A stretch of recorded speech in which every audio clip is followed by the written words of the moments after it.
প্রাচীনকাল থেকেই ভারতবাসীর গোবর নিয়ে কৌতূহলের যেন শেষ নেই। কখনো সার, কখনো জ্বালানি, আবার কখনো পবিত্রতার প্রতীক। গোবরকে নানা রূপে ব্যবহার করছে তারা, কিন্তু এবার সেই গোবরই হয়ে উঠেছে আধুনিক প্রযুক্তির জম, যাকে বলা হচ্ছে প্রাকৃতিক এসি।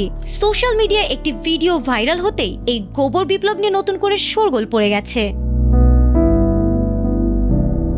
তপ্ত দুপুরে সূর্যের চোখ রাঙানি আর এসির ইলেকট্রিক বিল, এই দুইয়ের জাতাকলে পিষ্ট আমজনতা যখন দিশেহারা, তখনই যেন ত্রাণকর্তা হিসেবে আবির্ভূত হয়েছে খোদ গোবর।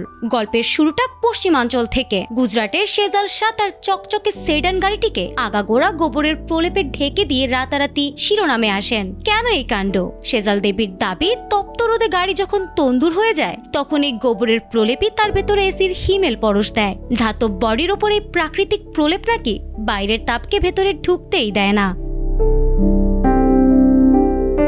এদিকে পিছিয়ে নেই ভারতের পশ্চিমবঙ্গ। হুগলির হিন্দ মোটরের সুভাষ দাসও এই গোবর মন্ত্রে দীক্ষিত হয়ে সবাইকে তাক লাগিয়ে দিয়েছেন। তিনিও তার নিজের গাড়িতে গোবর কাদার প্রলেপ ব্যবহার করে গাড়ি রেখেছেন শীতল। সুভাষ বাবুর মতে গাড়ি ঠান্ডা রাখতে গোবর এক জাদুকরী বর্মের মতো কাজ করে।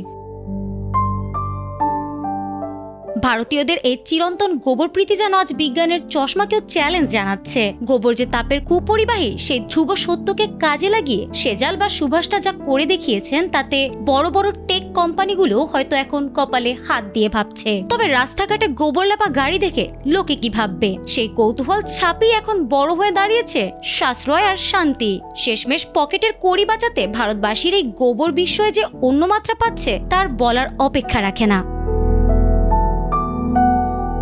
ফারহানা হক, ATN বাংলা।